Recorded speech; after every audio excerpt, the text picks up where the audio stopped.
텐공반 뉴스. 자, 비오는 토요일 이렇게 끔끔한 얘기 말고 맑고 화창하고 희망찬 얘기 좀 해주세요. 오늘은 진짜로 간단하게 얘기하겠습니다.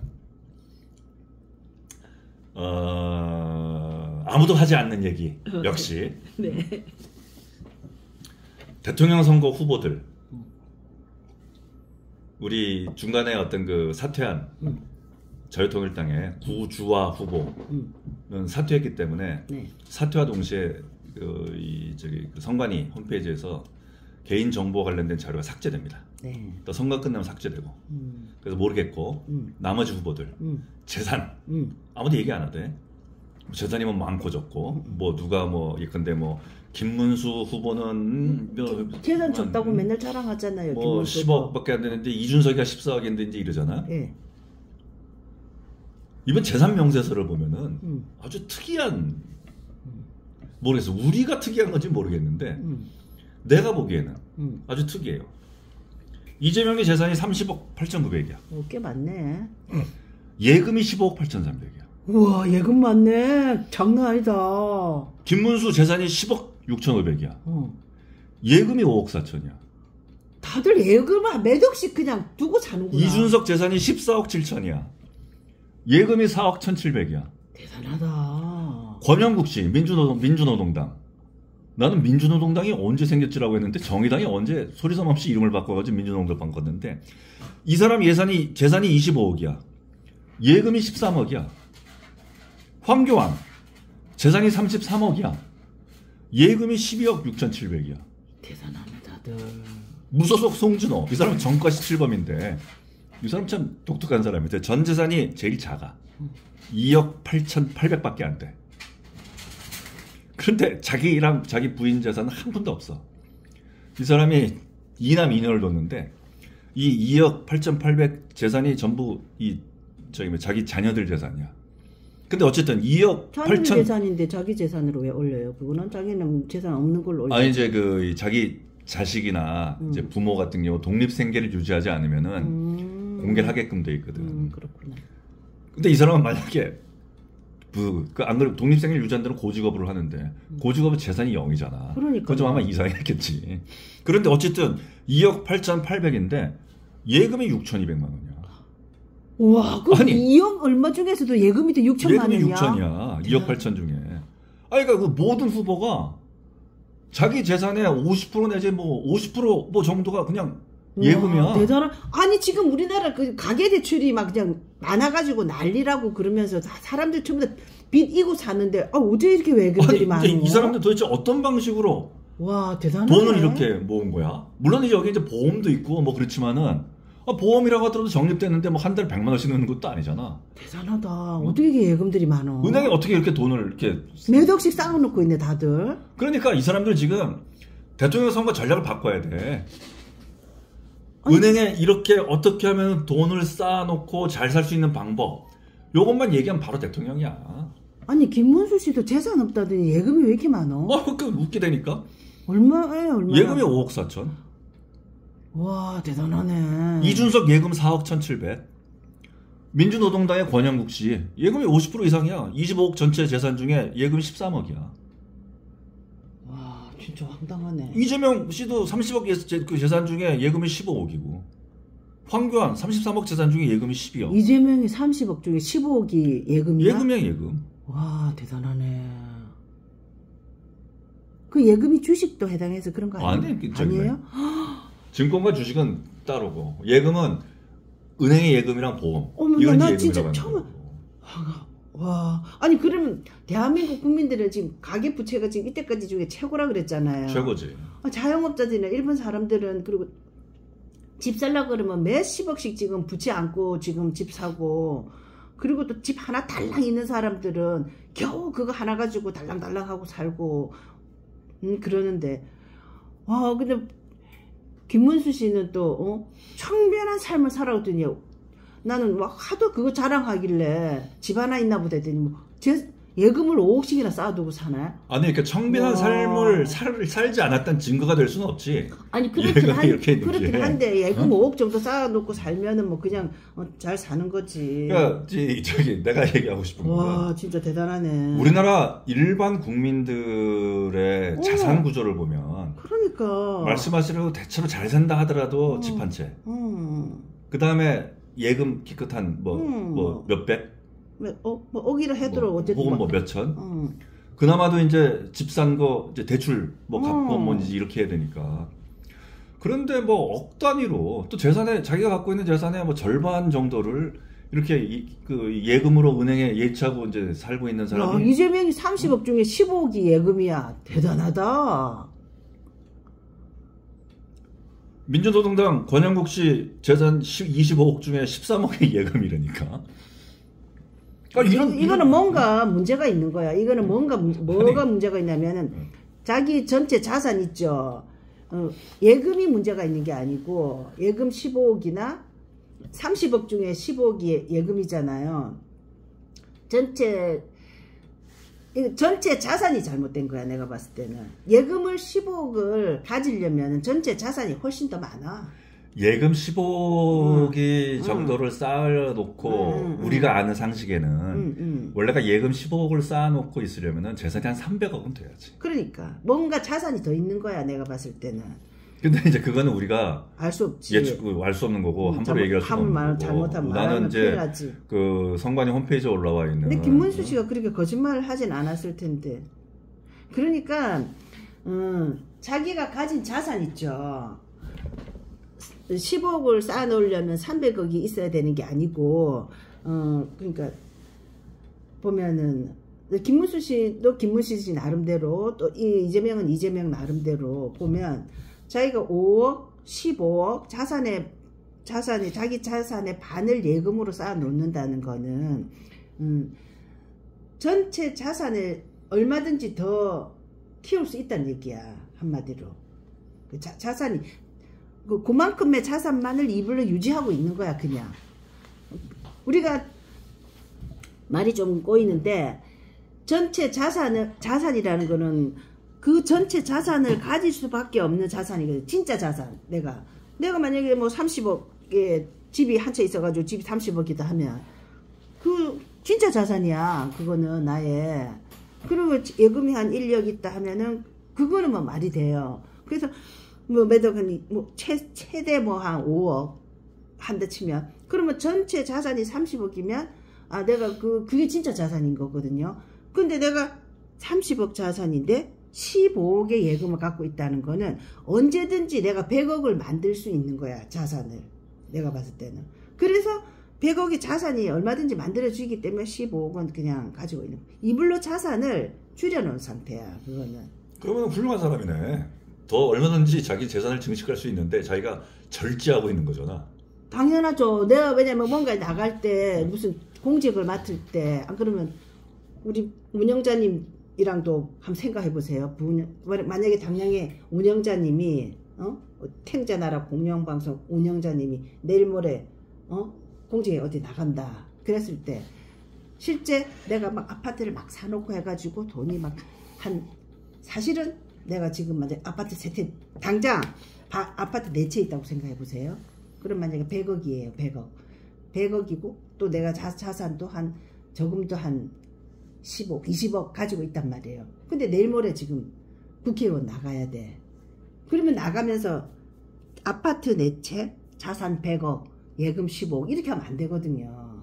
안 돼. 그렇기 때문에 다 다른 사람 명의로 일단 돌려야 돼. 내가 지금 운영자님이 국회의원 나갈 것 같으면 100억 자산을 다 어떻게 처치를 해놔야 돼요. 그리고 내가 한 집 한 채 내지는 2채 한 채로 만들어 가지고 자산을 한 30억 정도 사람들이 생각했을 때 30억 집 한 채 보통 뭐 서울에는 뭐 아파트 30억 하니까 30억 집 한 채 있구나 하고 그렇게 만들어 놔야 돼. 공직에 나가려고 그러면. 그런데 예금 그건 어떻게 뭐 금고에다 쌓아놔요. 금고에다가 어떻게 넣어놓든지 이래야 되는 거지. 그런데도 15억이나 예금이 있다는 거는 이거는 그냥 30억 자산이 아니에요. 근데 이제 사실관계를 정확하기 위해서 지금 운영장님 말씀하신 취지는 알겠으나 취지는 알겠으나 이제 그게 현실적이지 않다라는 것은 일단 후보가 되려면은 5년간의 자기 세금 납부 실적을 공개해야 돼요. 그게 이제 소득세, 그리고 재산세, 그 다음에 종합부동산세. 이걸 공개해야 되기 때문에 내가 내년 다음 출마하려고 그랬는데 집이 5채가 있었다. 그럼 이미 재산세와 종합부동산세에서 그게 드러나게 돼 있어. 아이 그거는 5년 전에 그 뭐 국회의원 내일 모레 내가 국회의원 나갈 건데 오늘 마음 먹고 내일 나가는 게 아니잖아요. 벌써 자기가 이재명이 같은 경우에는 실제 그렇게 했다는 게 아니고 이재명이든 누구든 정치에 관심이 있는 사람들은 자기 그 관리를 해왔을 거라고 쭉 분명히. 특히 이재명은 대통령이 되려고 한 지가 오래됐어 내가 보면. 그런데 야망이 있는 사람이야. 그렇기 때문에 어떻게 보면 김문수 씨도 마찬가지. 김문수 대통령이래. 김문수 씨도 마찬가지야. 자기가 청렴한 거를 자랑하는데 물론 그 사람 깨끗한 사람이긴 하지만 그런 거를 철저히 관리를 해온 사람이라고. 그리고 두 번째가 공직자는 재산을 등록하게 돼 있기 때문에 최소한 어떤 그 부운영자님 말씀하신 대로 그런 작전을 짜려면 꽤 오랜 시간 전부터. 그렇지. 오랜 시간부터 짜야죠. 내가 대통령이 될 건데 그럼 10년, 20년 내가 지금 20살, 30살 때부터 그거 관리해야 되는 거죠. 내가 대통령 앞으로 정치인 해야 되는데. 근데 어쨌든 내가 얘기하고 싶은 거는 오늘 토요일 이 아침에 열받는구나. 이 사람들이 예금이 많고 적고가 아니고 어떻게 이런 사람들이 예금을 많이 모으고도 와 장난 아니에요. 이렇게 은행에 돈을 쌓아놓고도 내가 자기들이 사는데 아무 지장이 없다는 거 아니야? 아무 지장 없지. 한 50억 있는데 뭐가 지장이 있어 사는데. 아니 근데 어떻게 이런 삶을 살아왔을까? 그 국민연금 걱정할 필요도 없지. 국민연금 받는 사람들은 얼마나 전전긍긍해요. 그리고 이런 삶을 살아올 수 있는 방법을 가르쳐주면 바로 대통령 아니냐는 거지. 나도 그랬으면 좋겠다. 이게 이제 첫 번째 얘기고. 진짜 황당하다. 두 번째 주제로 넘어가겠습니다. 자, 또 역시 간단한 얘기를 하려고 그랬는데 우리 부부장님께서 열을 받으셔가지고 좀 간단한 얘기가 길어졌습니다. 왜냐면요, 예금 물론 한순간 차이로 예금을 그만큼 한순간 차이로 예금이 많아진 사람들이 있죠. 보통 사람들 문재인 때 집값 올라가지고 지금 세상이 이렇게 뒤집어진 거예요. 다 비슷비슷했어요. 어떻게 생각하면 집 한 채 아니면 2채 가졌거든요. 뭐 거기에 특별히 부동산 막 재산을 증식하려고 눈이 벌건 사람 말고는 보통 우리가 직장생활하고 열심히 살아온 사람은 집 한 채 아니면 2채예요. 그것도 못하는 사람들도 있겠지만 왜 2채 하냐면 한 채는 노후 또는 자식 주려고 하고 한 채는 내가 살려고 하고 그래서 2채였거든요. 그냥 대학을 나와가지고 직장생활 하면서 자기 노후를 준비하려고 했던 사람들이 7억, 5억, 6억 했는데 30억 됐잖아요. 7억, 8억 하던 게 문재인 때 30억 됐잖아요. 30억. 그러니까 끝에 보통 사람들이 서울에 있는 사람들이 10억, 5억 예금 있죠. 그게 예사로운 게 된 거예요. 15억, 5억. 근데 거기에 조인을 못한 사람들 거기에 우리가 문재인 노무현 때부터 해가지고 여러 차례 부동산 우리가 있었잖아요. 그러니까 엄마 아파트 살다가 상계동 가가지고 자살한 사람. 난 매 그 얘기 생각이 나거든요. 우리가 거기에 조인을 못한 사람들은 하나도 없는 거예요. 예금이.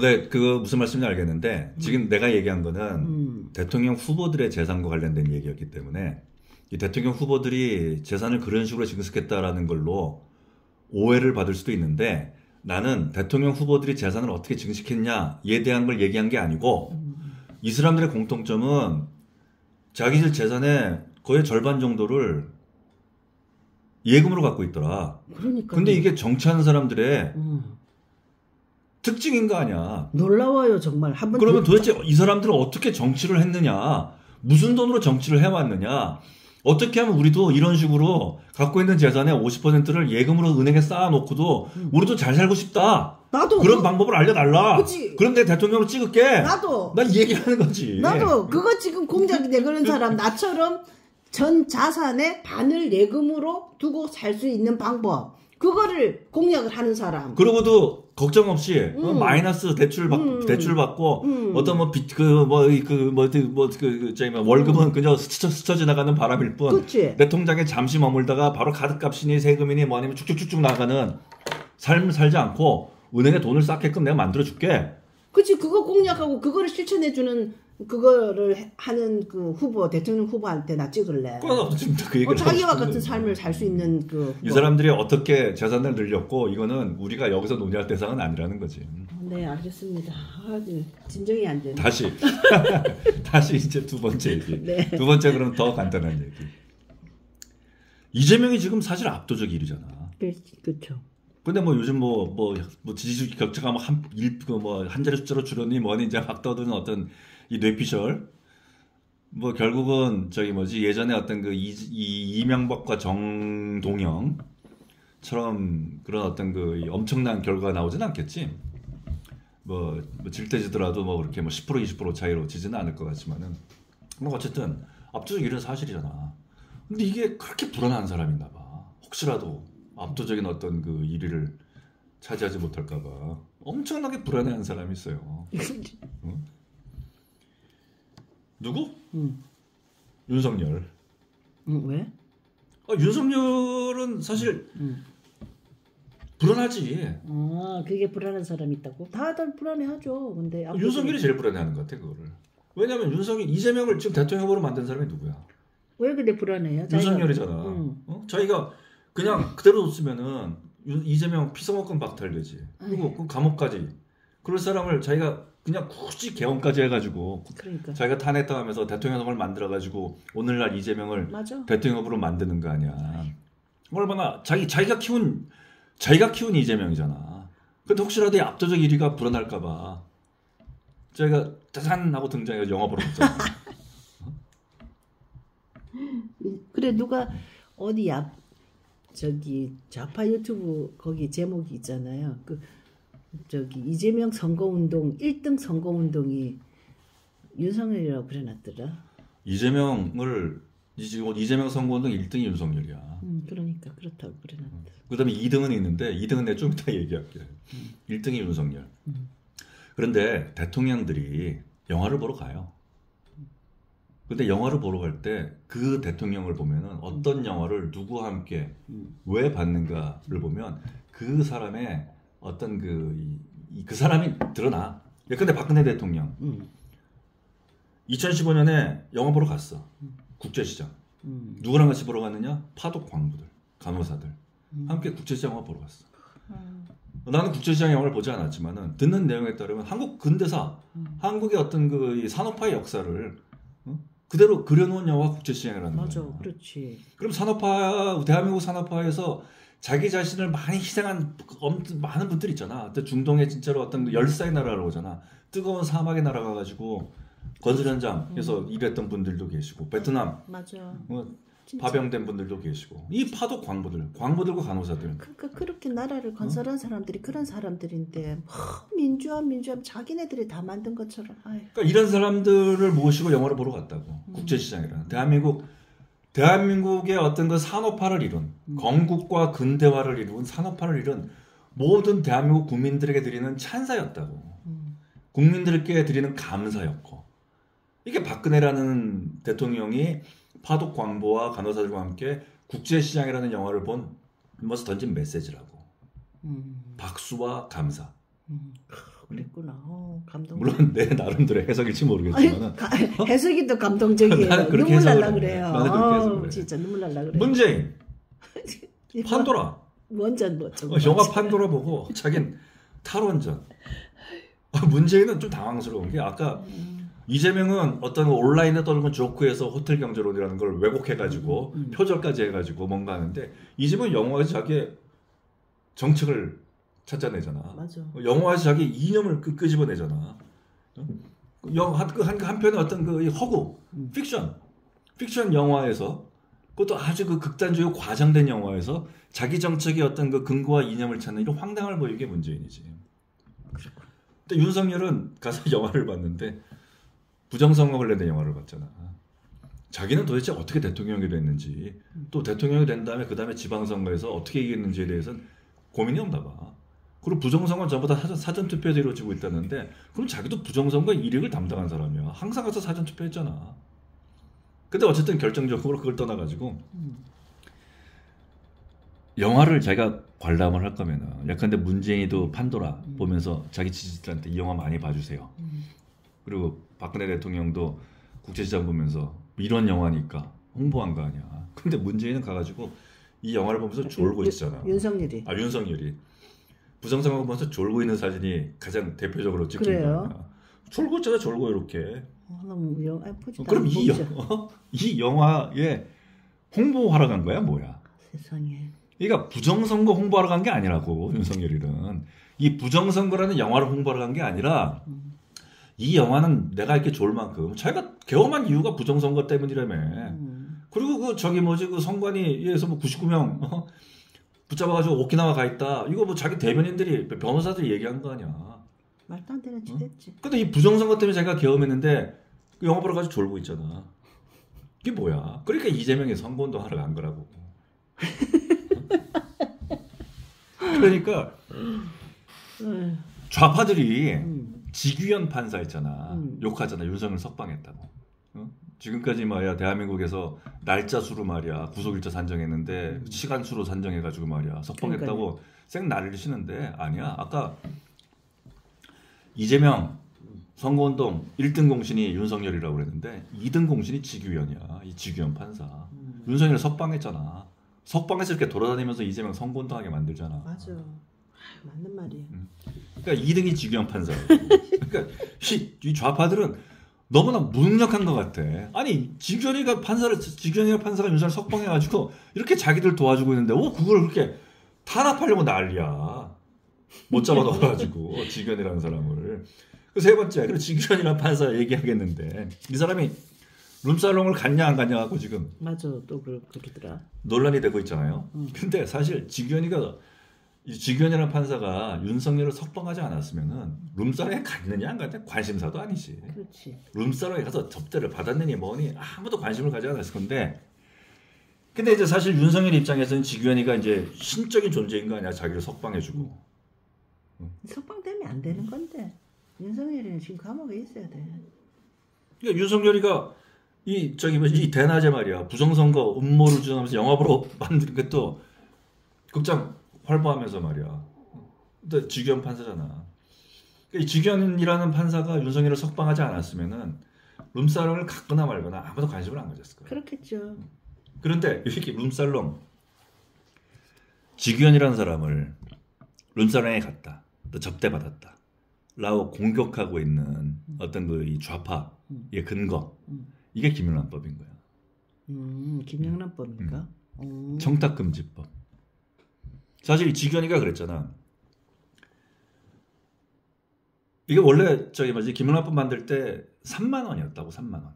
식사 대접. 김영란법 우리 박근혜 대통령이 만든 거잖아. 그러니까 박근혜 대통령의 김영란법. 그러니까 박근혜 대통령이 얼마나 비정상을 정상화로 만들려고 했는가 하는 그런 노력의 흔적들이 역시 오늘날 지규현 판사 이 건에서도 나오고 있는 거야. 근거로 제시하는 거. 청탁금지법. 원래가 공직사회라는 게 엄청난 어떤 그 접대를 받는 데였거든. 맞아요. 그치. 이게 예컨대 기재부 공무원들 같은 경우 되면은 석유관급 되고 부의장관급 되잖아. 그러면 자기 그게 있었어. 스폰서가. 어디 가서 뭐 술을 마시든 어디 가서 밥을 먹든 누가 와서 계산하는 사람이 있어. 이 스폰서들이 있거든. 이제 그렇게 못하죠. 지금은 알게 모르게 하겠지. 알게 모르게 하니까 지규현이가 아주 룸살러 가서 뭐 술을 먹었냐 그렇지. 안 먹었냐 이제 이렇게 얘기를 그렇지. 하는데. 그런 법이 있으면은 대놓고는 이제는 못하지. 조심을 하지. 그렇지. 이 공직사회가 엄청나게 어떤 맞아. 접대받는 사회였거든. 그렇지. 근데 이 접대를 하도 받아대니까 여기서 모든 어떤 그치. 비리가 발생하고. 그러니까 이제 고급 한정식집 있잖아. 청와대 주변 가면은 여의도도 있고 그렇다고. 그런 것 좀 많이 없어지지 않았을까? 없어졌겠지. 없어졌을 것 같아요. 그러니까 이런 그 접대한단 말이야. 이런 문화를 없애겠다. 그 접대 문화 없애겠다. 이 접대 자리에서 뇌물이 주고 오고 가고 그다음에 비리가 오고 가고 맞아. 청탁이 오고 가는 거. 그렇지. 그러니까 그렇지. 김영란법이라고 하지만은 김영란법이라는 이유는 김영란이라는 대법관을 지낸 분이 이런 법안을 제안했다고 해가지고 김영란법이라고 하죠. 원래 청탁금지법이야. 청탁을 금지하는데 청탁이 이루어지는 현장이 어디냐? 식당이다. 식당에서 내도 3만 원이야. 3만 원 이상 접대받지 마. 그러니까 그때 우죽순 29,900원짜리 메뉴 만들고 생 난리를 쳤거든. 근데 사실은 지난번에도 우리가 한번 이런 얘기를 했었는데 이런 3만 원 식사의 어떤 그 청탁금지법으로 3만 원 이상의 어떤 식사를 대접받을 수가 없다.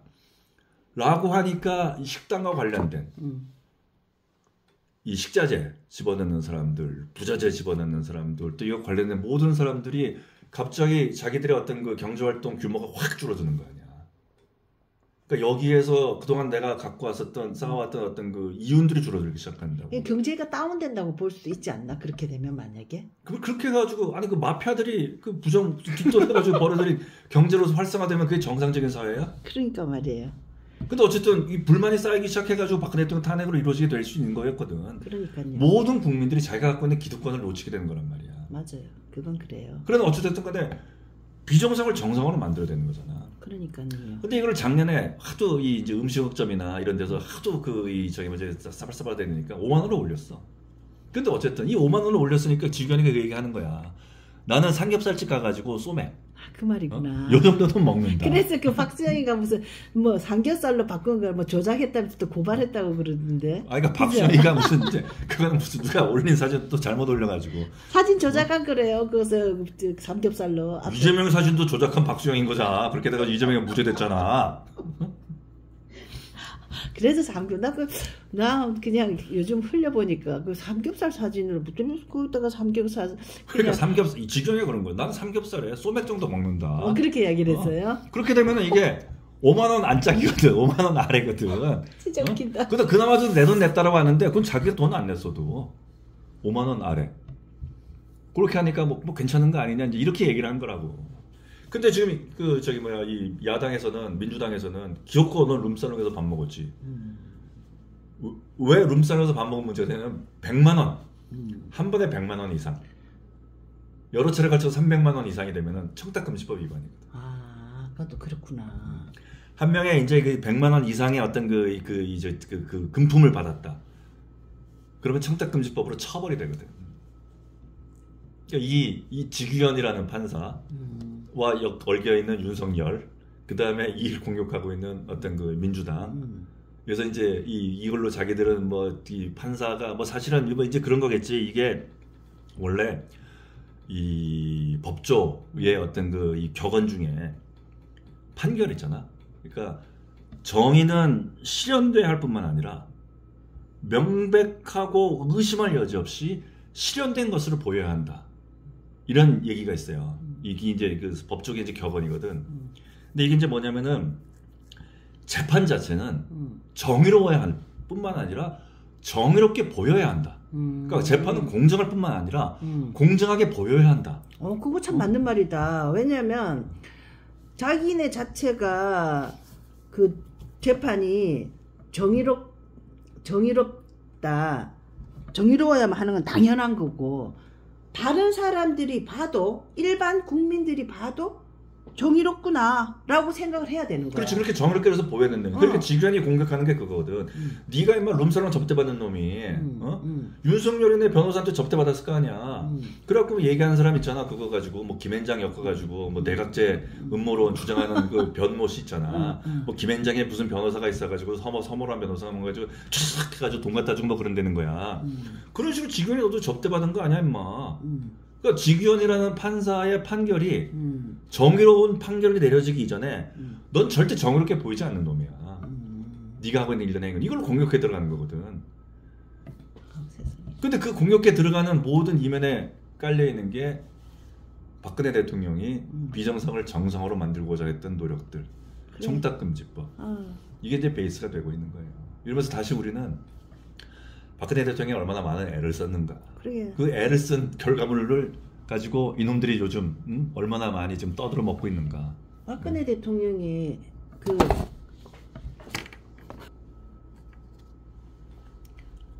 박근혜 대통령이 깔아놓은 그 청탁금지법 아니 김영란법. 청탁금지법. 네, 같은 거예요? 그러니까 원래 청탁금지법인데 이제 김영란이라는 대법관이 제안을 했다라고 해가지고 김영란법이라고 불려요. 그렇구나. 그러니까요. 참 하나의 그거를 깔아놓음으로써 지난번에 우리 5년 전에 이야기한 그 화장실 개선해서 국민의 삶을 질을 높이게 돼서 화장실 문화를 개선한 그 국회의원의 그 한 사람의 노력. 심재덕 씨. 그 국회의원 한 사람의 노력으로 이렇게 우리나라 화장실 문화를 완전히 업그레이드 시키고 그거에 얼마나 많은 사람이 혜택을 누리고 있습니까? 그와 마찬가지로 그래서 박근혜 대통령이 회고록에 보면은 너 그렇게 될 거고 뭐 탄핵되고 뭐 했으면 그게 대통령 된 게 무슨 소용 있냐 뭐 그런 식으로 말하는 사람들이 있지만 내가 대통령이 되어서 그 나라에 뭐 한 개라도 바꿀 수 있고 내가 최선을 다해서 어떤 기여를 했다면 그걸로 나는 그 가치가 있다고 생각한다. 그 박근혜 대통령이 그 서문에 그렇게 이야기를 해놨을 거예요. 그러니까는 보람의 사업 같은 거 있잖아요. 박근혜 대통령이 그냥 다 반대하는데 뭐 이런 말 저런 말 유승민이 저보다 머리 끌어말리고 했는데 딱 박근혜 대통령이 결단해가지고 보람의 사업. 난 박근혜 대통령이나 그런 정말 나라를 위한 사람이라고 그 박정희 대통령처럼 일생 조국과 뭐 민족을 위해서라고 한다면 그 신념이 있는 사람이고 자기의 어떤 그걸 가치를 가지고 살아온 사람이라면 내가 뭐 좋은 소리 받고 내가 뭐 잘되고 나를 추앙하고 그 자기 얼굴 닮은 그 박정희 동상을 만드는 나한테 굴복하는 그렇지 않을 것 같아요. 나 비록 탄핵을 당했고 만약에 그래서 박근혜 대통령이 그 감옥에서 얼마나 억울해요. 내 같으면 억울해가지고 완전 뚜껑이 열릴 것 같은데 문재인이가 그 반대했던 사업 보람의 사업 예산을 반으로 깎는 그 사업을 그 출격기 처음 우리나라 국내 생산한 거 문재인이가 가가지고 그 맞죠 그거 보람 비행기 이름이 생각 안 나네. 어쨌든 문재인이가 우리가 우리 힘으로 만든 전투기다 하면서 자기가 만든 것처럼 세상에 그런 짓을 하는데도 막 보통 사람들 같으면 저거 내가 다 해놓은 일을 나는 탄핵가지고 감옥에 집어넣고 저런 짓을 하는구나 하면서 억울하고 분해될 텐데 누구야? 홍준표처럼 억울해가 분해가지고 고춧가루 뿌리고 막 그냥 지 할 때 물에다가 침 뱉고 막 그냥 분탕을 치고 미국에 가가지고 저런 짓을 하는데 요만한 놈이잖아요. 남자고 뭐해? 콩딱지만한 놈인데 그 박근혜는 더 얼마나 큰 사람이에요. 그 감옥에서도 자기가 문재인이가 가서 그거 하는 거 보고 내가 그때 잘했구나 너무 뿌듯하고 정말 그때 내가 추진하기를 잘했다 하면서 마음이 뿌듯했다 이렇게 이야기를 한다고요. 박근혜 대통령은 그게 됐으니까 그렇게 다른 거예요. 큰 가치를 가지고 사는 사람하고 자기 안위만 생각하고 자기의 명예와 출세만 생각하는 거하고 그 문제 이 홍준표 요만한 좁쌀만한 홍준표하고 큰 바다와 같은 박근혜하고 얼마나 차이가 많이 나요. 언젠가는 박근혜 대통령의 탄핵 과정이나 또 그 헌법재판소의 탄핵, 그다음에 대법원에서의 어떤 그 유죄 확정 이거 자체가 이제 재심이 돼가지고 그 이제 진실이 바로서는 그런 이제 사회가 와야 되겠지만, 근데 이제 이 이른바 어떤 그 박근혜 대통령을 지지했다라고 하는 많은 사람들이 박근혜 대통령이 요즘 욕을 하면서 뭐라고 그러냐면은 왜 스스로 무죄라고 주장하지 않느냐. 뭐 그런 소리 맨날 해서 들어. 왜 그 뭐 항변하지 않느냐라고 얘기하는데 사실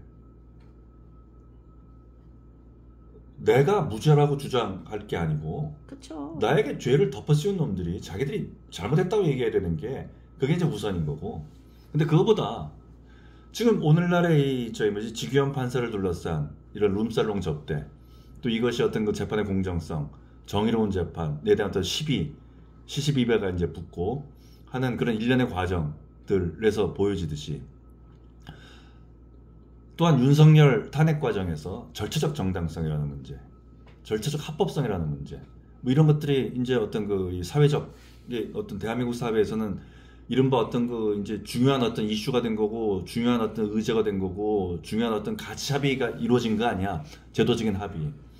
이런 일련의 과정들이 전부 박근혜 대통령이 자기 자신을 희생하면서 혹은 박근혜 대통령이 대한민국을 정상화하기 위해서 만들어온 정책들의 토양 속에 있는 거야. 정말 그런 것 같아요. 진짜. 박근혜 대통령이 그렇게 똑같이 싸워가지고 막 악의 다툼을 하지 않고 오히려 희생함으로써 있죠. 그게 박근혜 대통령이 이루고자 했던 게 하나하나 지금 이루어지고 있는 것 같아요. 나는. 그러니까 우리가 어떤 그 정치의 사법화, 사법의 정치화 요즘 또 얘기 많이 하잖아요. 그 시초가 박근혜 대통령에 그러니까. 대한 어떤 탄핵 과정에서 보여줬던 헌법재판소의 8대0 만장일치 뭐 이런 거잖아. 맞아요. 하여튼 뭐 박근혜 대통령 얘기는 해도 끝이 없는데 우리가 살아가는 방식이 가족끼리도 막 아기 다툼하고 막 그래서 내가 그 부처님도 시시비비를 따지지 말라 이런 말이 있다고 어딘가 보면 있어요. 그것을 진실을 밝히는 방법은 여러 가지거든. 진실을 밝히는 방법은 운영자님 이야기한 대로 머리 뜯고 싸워가지고 박근혜 자기가 뭐 명예회복 원하지 않는데 뭐 내가 왜 해줘 막 이런 식으로 이야기를 하는 사람이 있는데 명예는 언젠가 운영자님 이야기하셨잖아요. 명예는 스스로 회복하는 게 아니라 주변의 사람들이 회복시켜주는 거라 그랬잖아요. 내가 내 명예를 회복해? 그거는 웃긴 거지. 말씀하신 대로 죄를 뒤집어 씌운 사람이 무죄라고 해야지 내가 무죄라고 하는 거하고는 다르죠. 그건 당연히 무죄인 건 아닐까. 거기 유죄를 때린 사람, 그 잘못을 한 사람들이 한 명씩 지금 뒤지고 있잖아요. 그 김영란법과 관련해 가지고 취지와 관련해 가지고 한 마디만 더 하고 이제 오늘 얘기를 마치려고 하는데, 아까 이제 우리가 박근혜 대통령이 이제 2016년 이제 9월달에 이제 청탁금지법 이걸 이제 시행하면서 청탁금지법과 관련해 가지고 사실 이해관계가 얽혀있는 상당히 많은 사람들이 있어요.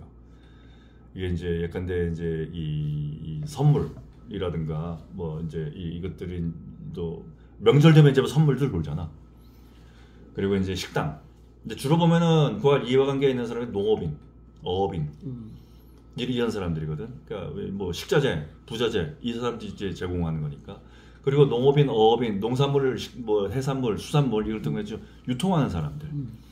또 이제 이런 과정에서 이제 이 여기저기 어떤 뭐 운수업 뭐 이렇게 얽혀 있는 부분들이 그쵸? 있잖아요. 보면은 사실은 우리 사회의 일반 국민들이거든.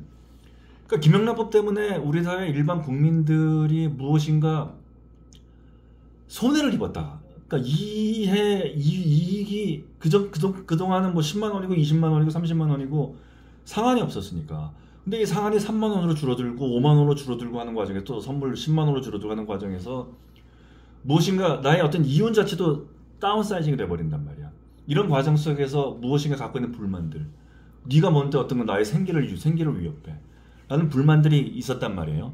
그 불만이 쌓여가지고 박근혜 대통령 탄핵 과정까지 이제 이루어졌을 수도 있겠지. 누군가가 이제 이런 얘기를 하는데 뭐 그 전까지는 안전에 대해서 뭐 그렇게 크게 정부 규제에 들어가지 않았었는데 이제 식품이라든가 이런 안전에 대한 규제가 들어가면서 내가 더 많은 어떤 돈을 투자해야 된다. 뭐 이제 이런 식으로 어떤 불만을 갖고 있는 사람들이 있는데, 좀 전에도 그런 얘기 했었지만은 마피아 경제로 쌓아 올린 그 경제는 정상적인 경제가 아니야. 이거 한 가지를 사람들이 좀 이해를 해줬으면 좋겠다는 거랑, 그 다음에 두 번째, 그렇게 해가지고 무엇인가 어떤 뭐 3만 원, 5만 원 그 규제 대상이 누구냐면은 공직자들, 그리고 공직자와 연관된 집단들이라고. 공직자와 공직자들에게 연관된 집단에 뇌물을 주고 또 어떤 그 사람들을 접대하기 위한 수단으로서 내가 기껏 어떤 그 생산한 어떤 그 농산물이라든가 수산물이 받쳐지는 행위들이란 말이야. 그걸 규제를 한 거라고. 그러니까 지금도 그 명절 되면은 뭐 5만 원이 작아요, 10만 원 늘려주세요. 맨날 그 소리 하는 늘려. 10만 그건 원. 뭐냐면은 공직자들한테 주는 뇌물의 액수를 늘리는 거야. 그런 사회가 정상적인 사회인 거야. 그렇죠. 그것도 다시 한번 좀 생각해봤으면 좋겠다라는 말씀을 드립니다. 맞습니다. 오늘 여기까지 하겠습니다. 네, 이상 끝.